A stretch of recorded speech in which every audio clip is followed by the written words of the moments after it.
Приветствую всех на канале Ярилкин Сундучок. Сегодня мое видео будет посвящено шарикам-темарикам. Я хочу рассказать об одном очень интересном узоре. Если посмотреть на него, то кажется, что очень сложно. Но, в принципе, его можно освоить довольно-таки просто, а результаты получаются прекрасные. Этот узор называется вихри.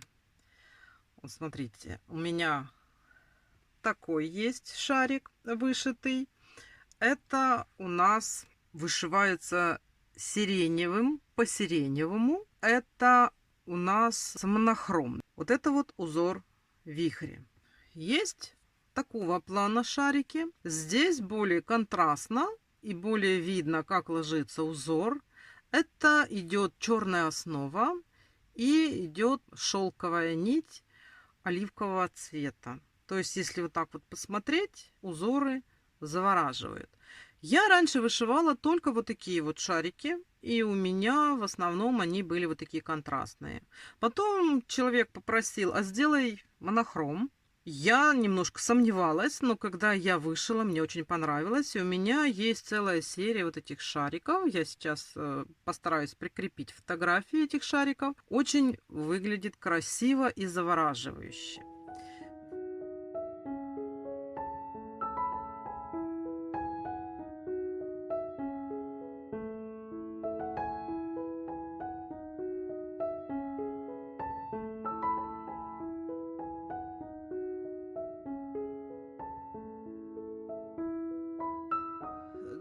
Да, еще что хочу сказать по поводу вот этого вот узора вихри. Сам шарик, когда просто мы его вышиваем вихрями, он выглядит самодостаточно, он очень красивый, он завораживает взгляд, всегда притягивает внимание людей. Но благодаря вот этому вот узору вихри можно дополнить шарики. Вы помните, что мы с вами вышивали шарик квадраты.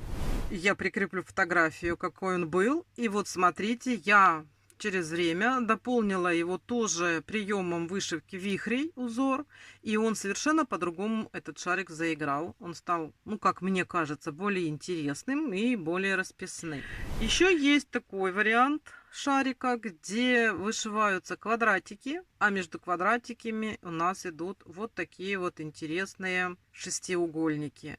Он такой, видите, цветной-цветной, но маленький и очень красивый шарик. То есть, если вот так вот сравнить, то видите разницу, да? То есть, вот этот вот универсальный узор, его можно вышивать что на больших шариках, что на маленьких шариках. Принцип вышивания везде один. Хоть мы вышиваем пятиугольники, хоть шестиугольники, хоть треугольники, хоть ромбы, без разницы. Принцип остается один и тот же. То есть, освоив этот узор, вы можете сделать огромное количество интересных, завораживающих, притягивающих свое внимание шариков темари.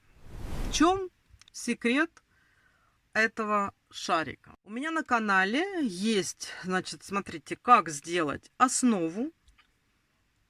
Вот такую вот, как сделать вот такую основу. И ссылку в описании дам, как сделать основу.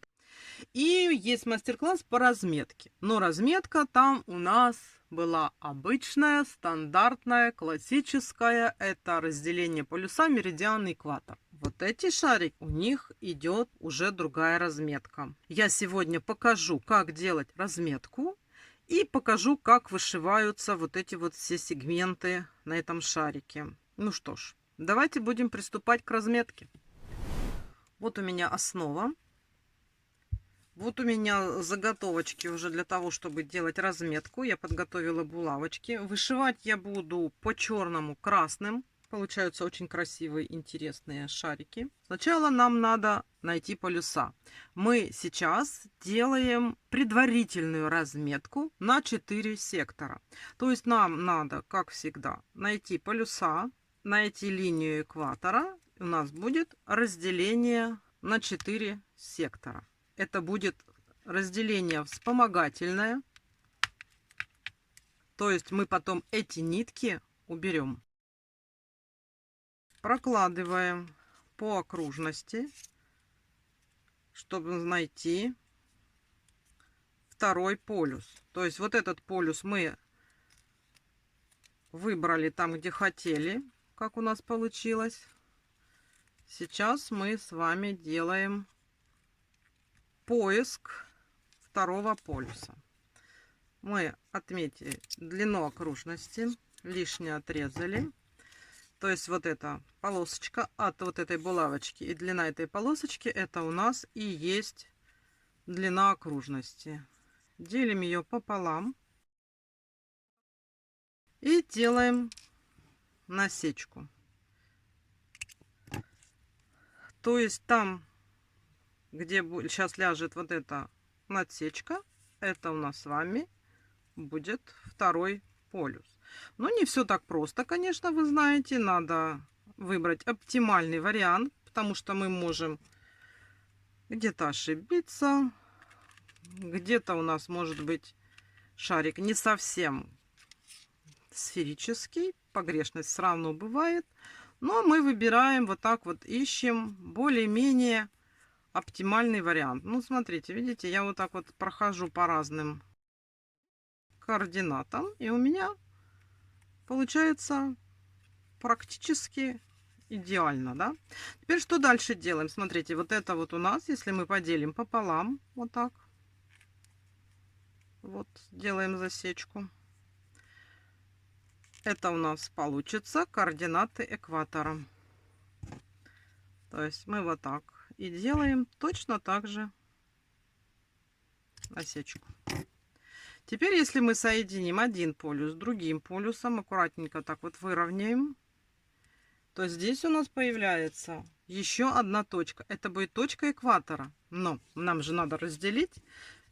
И мы сейчас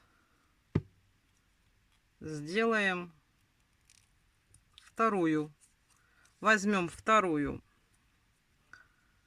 бумажку, которую я подготовила, и зафиксируем координат. Она у нас, получается, лежит посередине между вот этими двумя полюсами. Теперь что получается? Здесь нам надо найти то же самое. Это нам пока не убираем, она нам еще пригодится. Смотрите. Точно так же замеряем. Стараемся провести по половинке, чтобы получились две одинаковые полусферы. И точно так же делаем замер. Вот. Отрезаем. Сейчас еще раз проверим. То же самое с ней проделываем. Делаем пополам. И это у нас тоже будет вторая координата второй полюсной точки, только уже по экватору. Смотрите, мы вот так проводим. Стараемся опять-таки, чтобы у нас было четко. Вот так. А здесь можем еще проконтролировать вот этой вот. Вот оно у нас совпадает. Вот мы нашли вторую точку. Смотрите. И проверим точно так же оптимальный вариант. Ну, у нас шарик получился, к великому моему счастью, практически идеальный. Я с разных координат кручу, смотрю, проверяю вот так вот. То есть смотрите, что у нас есть. У нас есть координаты.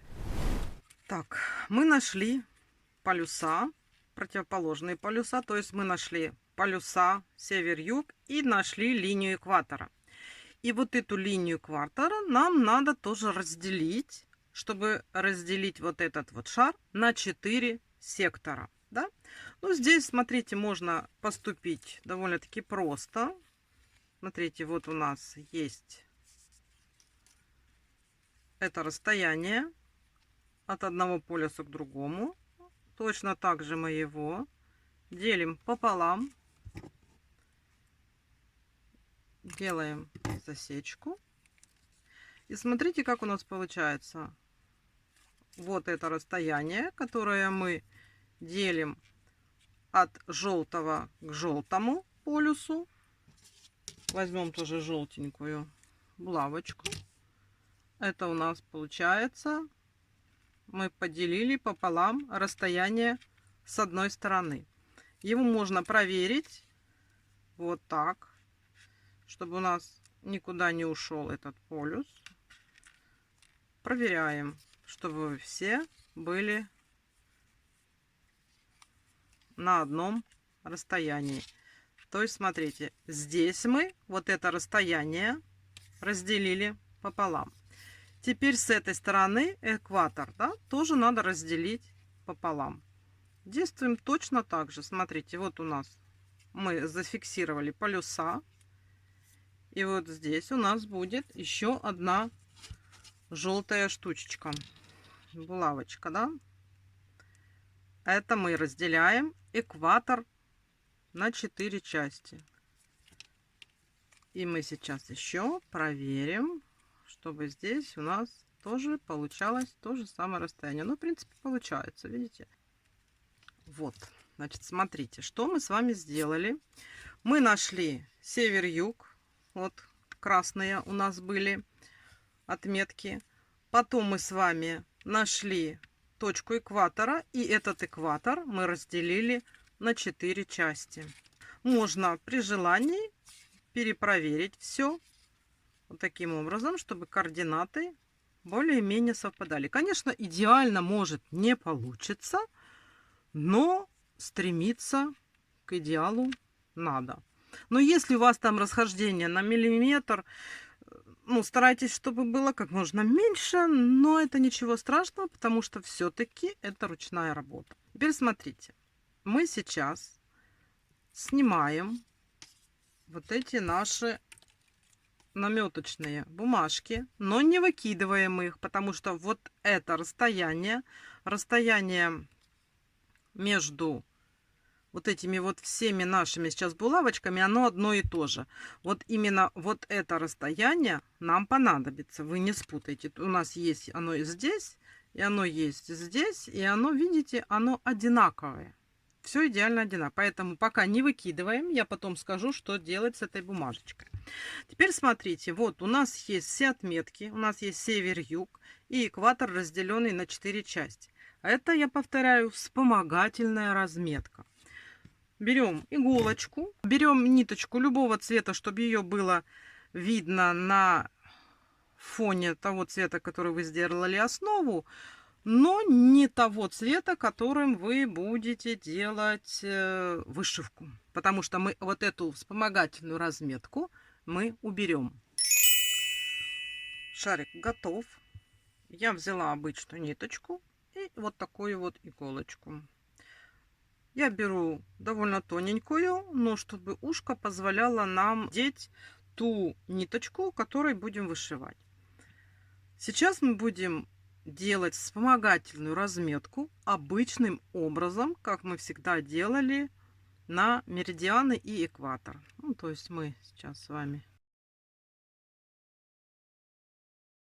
эту разметку, повторяю, мы потом уберем.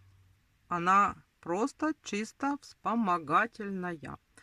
Ну и что мы делаем? Прокладываем наши линии. Мы потом еще подровняем. И пойдем сейчас в другую сторону. То есть мы сейчас соединили по кругу два наших полюса и прошли через вот эти вот отметки на экваторе. Теперь идем в эту сторону. Немножечко закрепим, чтобы у нас в процессе не сдвинулось.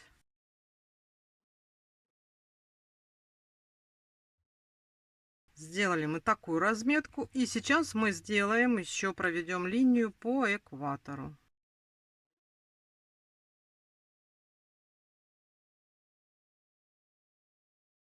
И прокладываем линию экватора.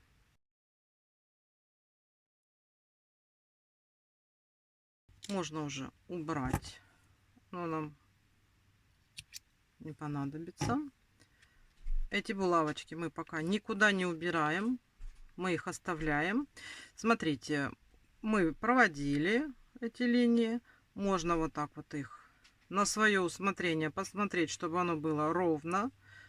Как я еще раз повторяю, мы стремимся с вами к идеалу. Насколько это возможно, мы все выравниваем, смотрим, проверяем. Пусть погрешность будет как можно меньше. Шарик мы с вами предварительно разметили, но это еще не все.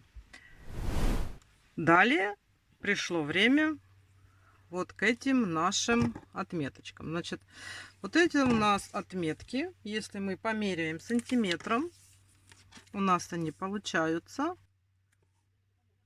6 сантиметров.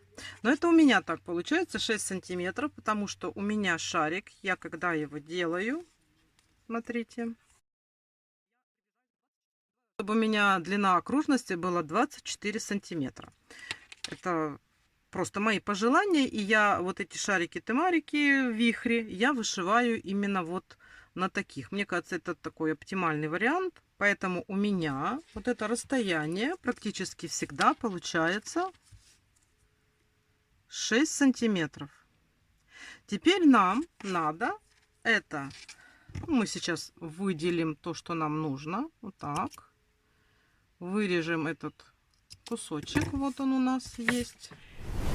И нам его сейчас нужно еще дополнительно разделить. Вот эти вот 6 сантиметров. Значит, как мы будем делить? Смотрите, я вам рассказываю, показываю, да? Смотрите, у нас 6 сантиметров. Вот у нас этот отрезок, да? И нам надо с одного конца отметить 1/3, с другого конца отметить 1/4. Просто мы с одной стороны 6 делим на 3, это будет 2. С другой стороны 6 делим на 4, это будет примерно 1,5. Значит, смотрите, ну я тут так схематически показала, это будет больше. Значит, вот здесь у нас будет 2 сантиметра, здесь у нас будет 1,5 сантиметра. Вот так вот мы должны вот этот наш кусочек сейчас разделить. То есть, смотрите, мы с одной стороны отмечаем вот так вот 2 сантиметра, с противоположной стороны мы отмечаем 1,5 сантиметра. Делаем такой вот перегиб и с этой стороны. Ну, получается здесь у нас, давайте напишу 1,5. Здесь у нас получается 2. И мы должны сделать точно такие же насечки для работы. Здесь мы вот так отрезаем. И с этой стороны делаем точно так же. Вот. Это мы с вами сделали. И сейчас нам надо разделить, поставить булавочки, с помощью булавочек сделать вот это разделение. То есть смотрите, как мы делим. Вот мы делаем. Без разницы, откуда мы начнем, это не имеет никакого значения. Главное делать постепенно. Вот смотрите, вот мы делаем. Вот мы должны сделать здесь отметки. Ну, давайте двоечку будем отмечать синеньким. Там, где мы ставим 2 сантиметра. 1,5 сантиметра будем отмечать, ну, давайте белым. Вот. У нас тут должна соблюдаться определенная закономерность. Так вот. Теперь смотрите, как получается. Сюда переворачиваем. И у нас получается от этого полюса в разные стороны по одной и той же линии идет 2 сантиметра. 2. А здесь у нас идет 1,5.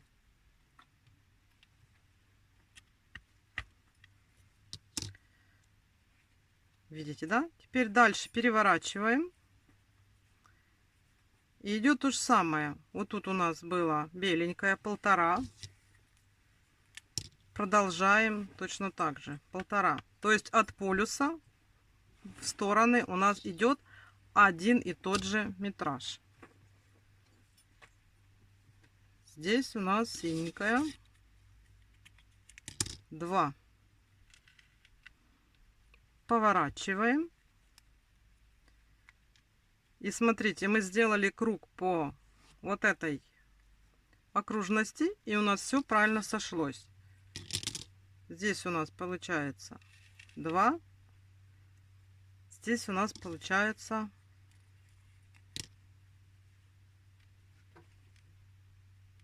1,5.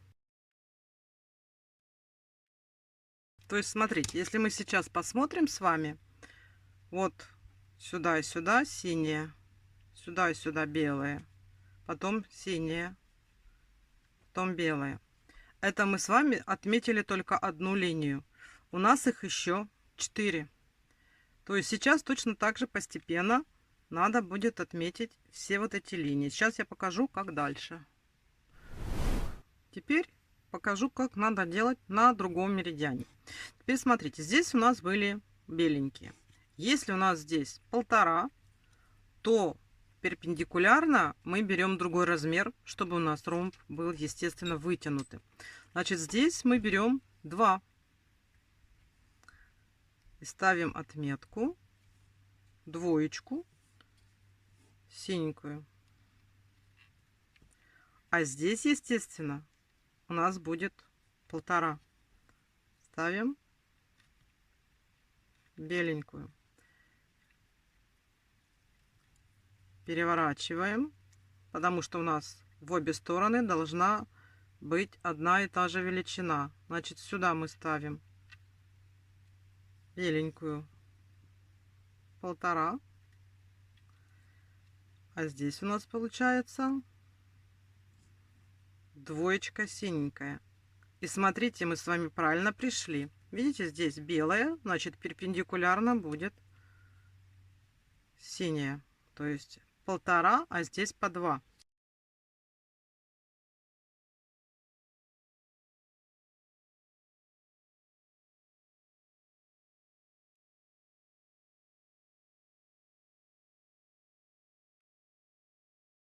Мы пришли к синенькому. Значит, мы не ошиблись. Последний остался. Значит, смотрим. Здесь беленькие.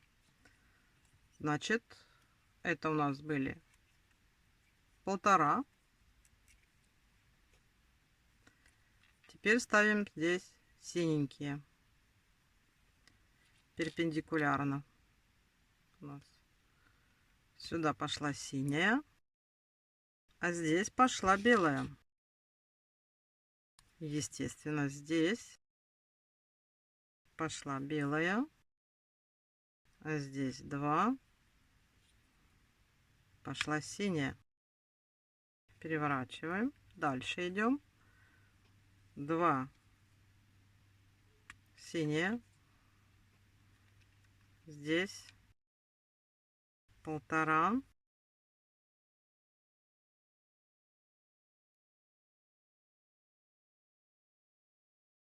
Все, смотрите, мы с вами закончили разметку.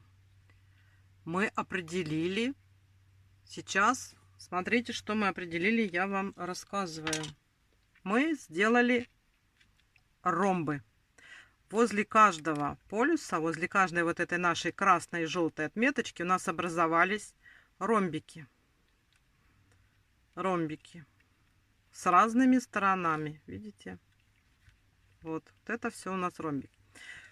Прежде чем начать вышивать, я всегда рекомендую перепроверить, чтобы нигде не ошибиться, чтобы у нас везде были правильные размеры, чтобы не было ошибки.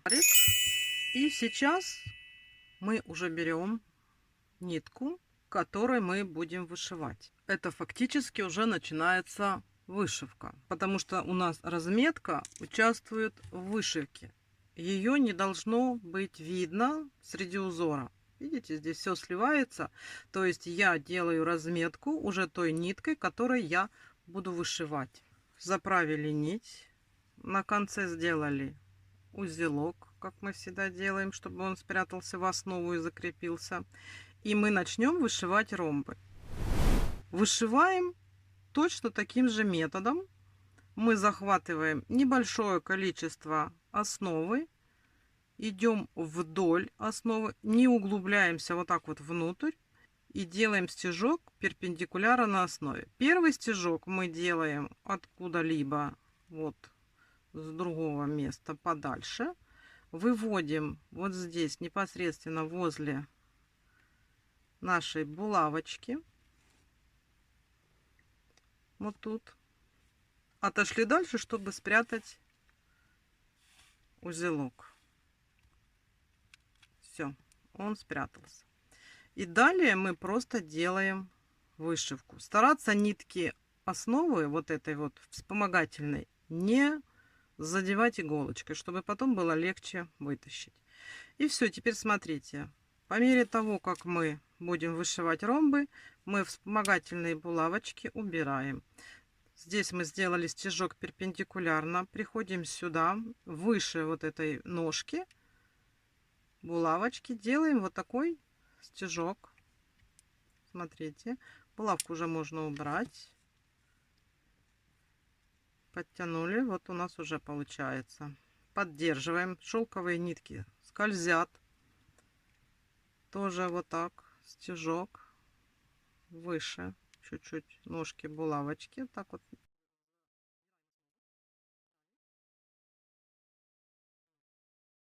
Вот, берем чуть выше ножки, захватываем основу перпендикулярно ниткам вспомогательным и делаем последний вот здесь стежок и выходим в шарик куда-нибудь. Все, смотрите, эту тоже уже можно убрать. Вот мы с вами вышили первый ромб. И так надо вышить все ромбики. Если нитка еще есть и вам позволяет, то мы можем просто вот так уходить внутрь шарика. Вот здесь недалеко выйти. Ну, то есть мы, видите, максимально близко подходим к следующему ромбу. Начинаем вышивку. Опять выходим рядом с ножкой. Вот так. Убираем. Сделали уже задел на новый ромбик. Подняли.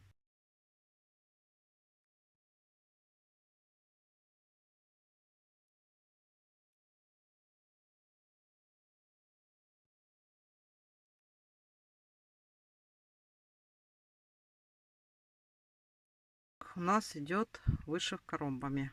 Каждый раз при переходе мы все делаем то же самое.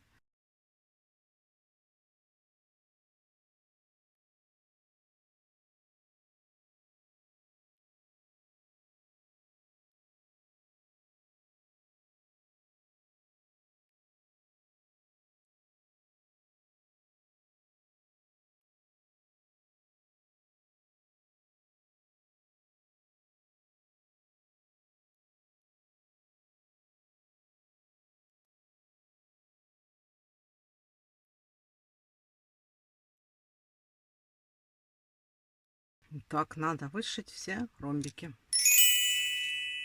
Смотрите, мы все вышили. Заканчиваем мы вышивку, несколько раз ныряем в основу, потом подтягиваем ниточку и срезаем, и она прячется внутрь. Смотрите, все ромбы вышиты, и теперь нам надо убрать вот эту вот вспомогательную разметку, вот эту белую. Только смотрите, аккуратно срезайте, чтобы ни в коем случае не зацепить нити основы.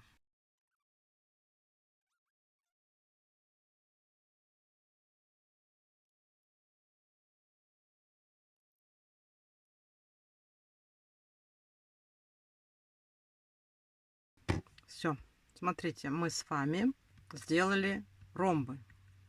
Вот у нас просто есть сейчас вышитые ромбики. И теперь нам надо сделать следующий этап. Ниточку. И теперь у нас основная задача это что сделать? Это соединить уголки ромба. Вот у нас получается 1, 2, 3, 4, 5, 6. У нас здесь получится шестиугольник. То есть, смотрите, опять в любом месте мы заходим в основу и выходим очень близко к уголку с внутренней стороны.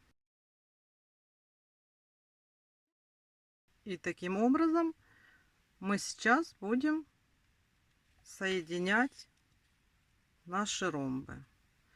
Идем как нам удобно, чтобы делать меньше шагов. Переходы делаем по поверхности самого шарика. Стараемся соединить уголки. Вот так, видите? И постепенно, не обязательно в определенном порядке, чтобы соединить именно один сразу шестиугольник. Делаем так, чтобы нам было удобно и меньше тратить нитки.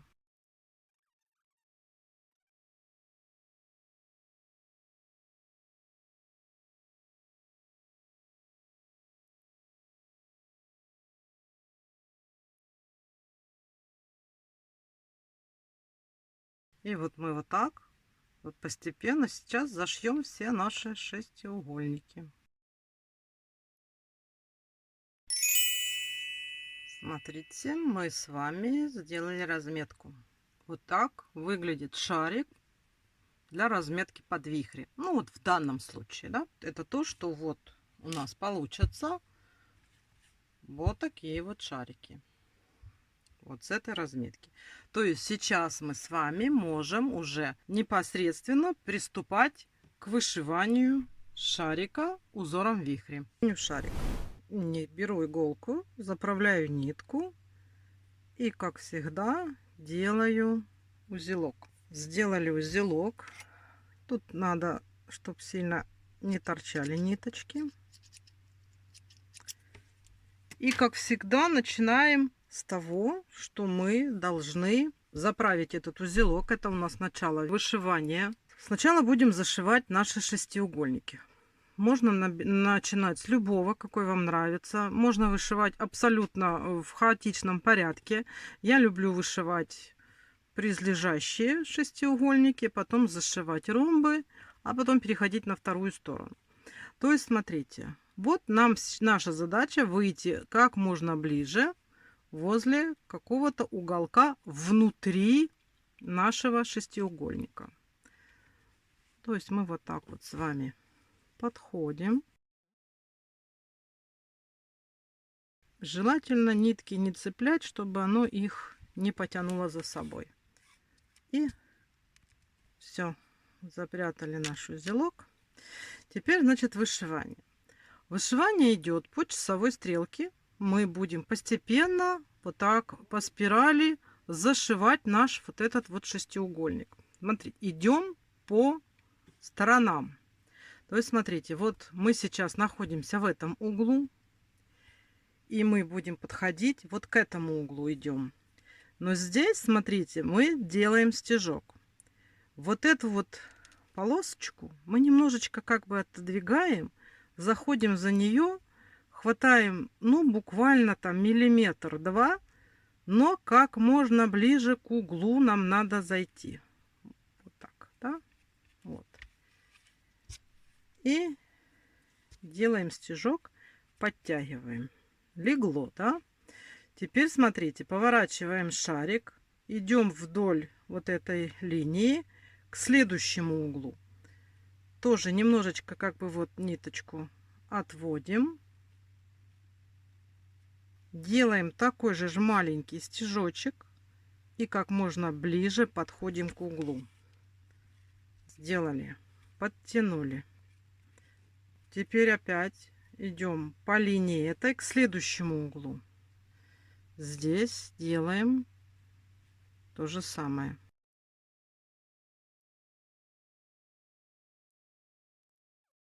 так мы идем к каждому углу.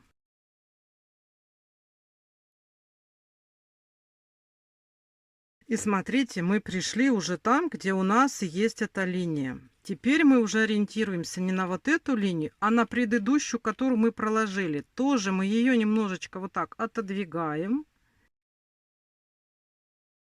И делаем стежок.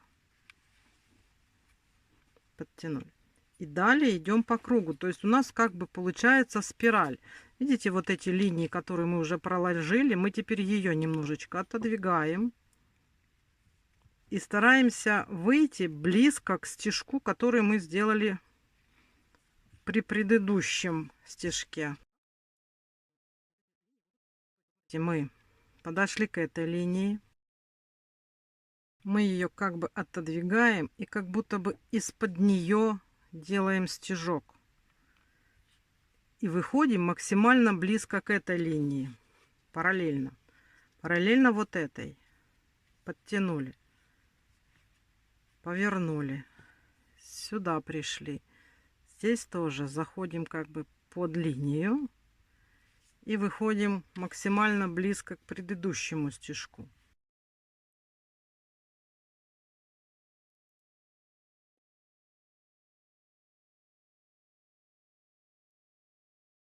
Вот мы уже прошли второй круг. Видите, как эти лучи ложатся один за другим. Сюда пришли. Теперь смотрите, тоже отодвигаем уже второй проложенный луч. Слегка отодвигаем. Захватываем основу. Здесь стежки надо делать равномерные и маленькие. Ну, насколько это возможно. Чем дальше вы будете отступать от вот этого вот начала, тем дальше будет ложиться луч с последующей. Мы стремимся к тому, чтобы у нас лучи ложились как можно ближе к друг другу. Ну, вот по возможности. И захватывать вот здесь основу надо как бы оптимально, да, то есть чтобы и не поехала по ниткам у нас стежок, чтобы он не сорвался с этого места, и чтобы он был максимально ближе к предыдущему стежку. Вот. Видите как? Вот смотрите. Здесь тоже как бы слегка отодвигаем и вроде как из-под стежка предыдущего делаем им новый захват основы. И вот так вот у нас вышивается. Ну, может быть, где-то все-таки немножечко что-то где-то съезжает. Ну, стараемся, чтобы у нас все было равномерно. Мы постоянно идем по часовой стрелке. И одни и те же условия. Чуть-чуть отодвигаем предыдущий стежок. Захватываем основу и выводим иголочку как можно ближе к предыдущей вот этой вот нашей линии, которую мы провели. И видите, как они выкладываются вот здесь друг за дружкой, и лучи как бы расходятся. Вот это весь принцип. Благодаря вот этому у нас получается как бы завихрение.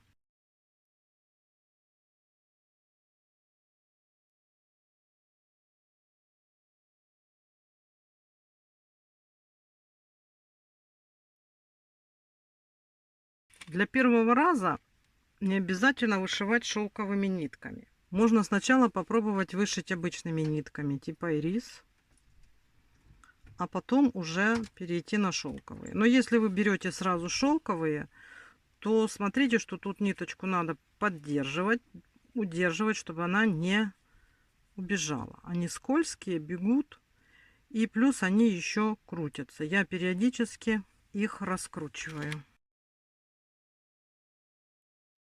И вот эти вот хвостики вот махрятся в шелковых нитках. Я их периодически обрезаю, чтобы они не мешали.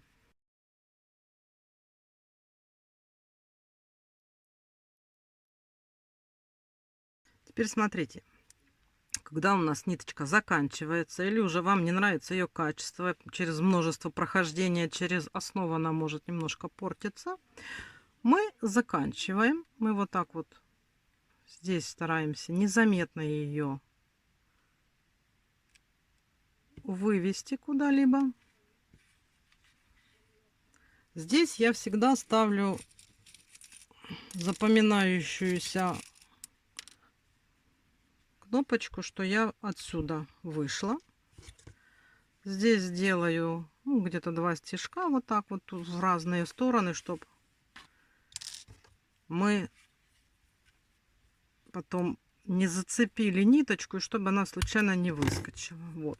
И идет замена нити. Вот в таком порядке. То есть мы опять заправляем ниточку, делаем узелок.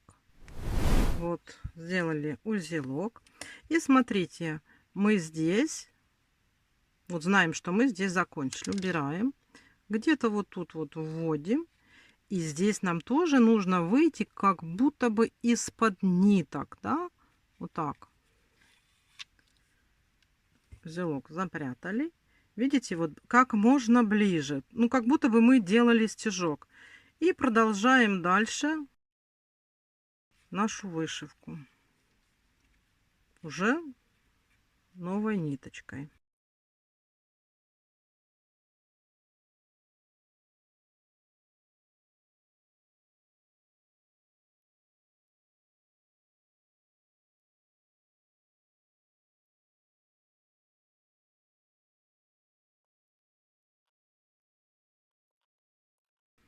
Вот смотрите, у нас вышит шестиугольник.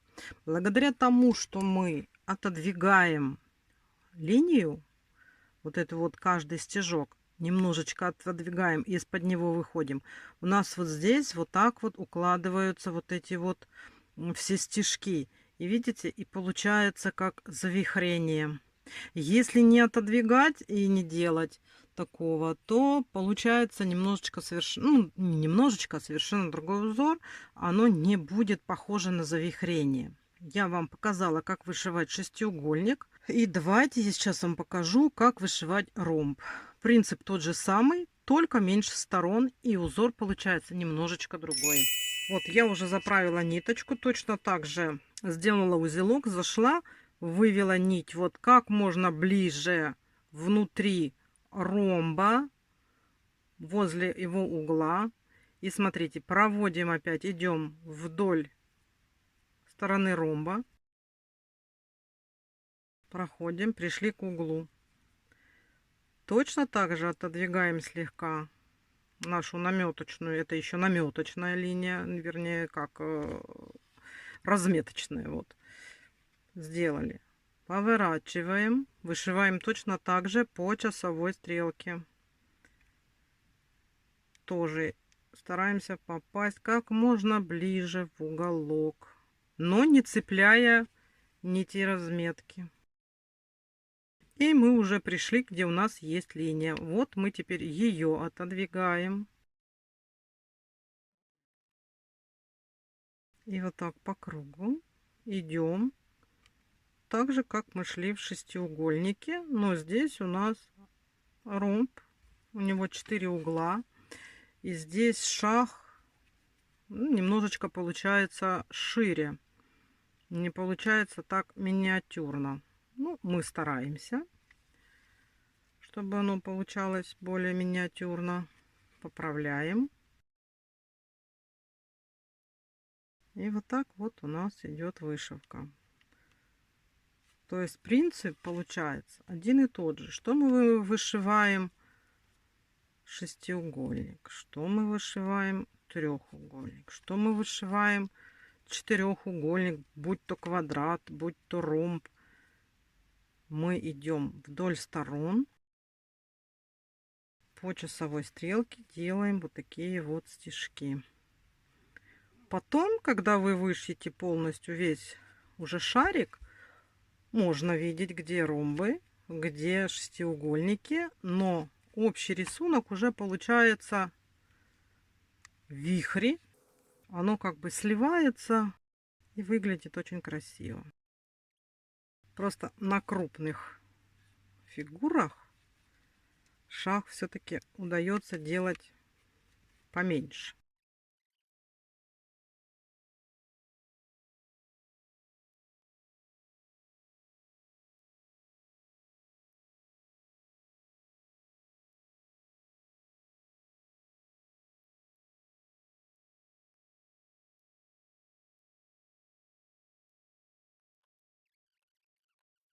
Смотрите, вот у нас вышитый ромбик.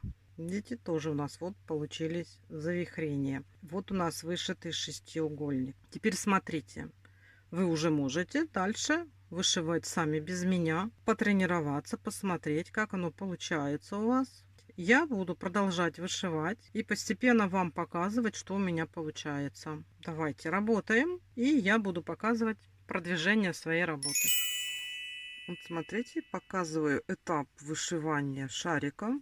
То есть вот я постепенно зашиваю сектора, шестиугольники и ромбики. И посмотрите, как вот если посмотреть с этой стороны, как у нас уже выглядит узор. Вот он сливается. То есть, вот видите, мы получаем постепенно, у нас узор превращается вот в такие вихри. Смотрите, мне осталось вышить всего лишь раз, два, три, четыре, пять секторов. Вот. А если так посмотреть, то мы уже можем оценить, какая это получается красота из вихрей. Это я вам показала этап. Вышиваются все наши сектора одинаково, поэтому давайте будем продолжать. И я уже в следующий раз покажу вам полностью вышитый шарик. Вот и все. Смотрите, как выглядит уже полностью вышитый шарик узором вихрями. Вот такая вот красота получилась. У меня их вот такие вот, видите, как они красиво смотрятся, когда их много.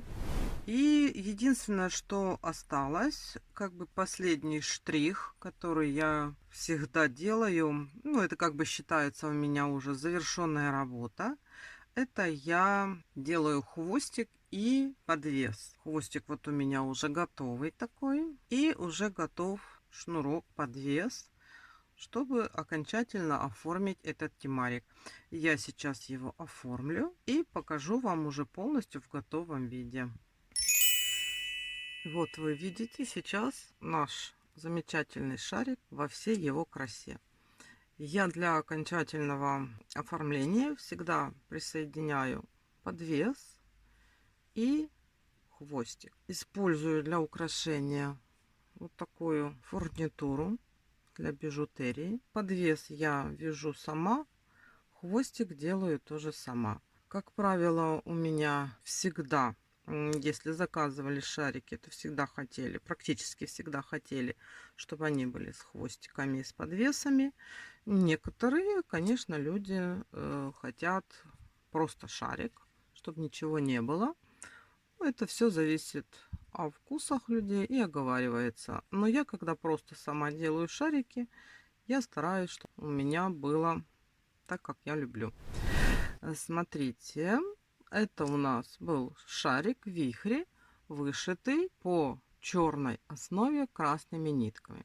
Сейчас у меня есть возможность показать вам, как выглядит темарик, если вышить его монохромно, то есть по красной основе красными нитками. Вот смотрите, здесь немножечко другая бижутерия, подвес такой же, хвостик такой же, то есть вот смотрите, какие шарики.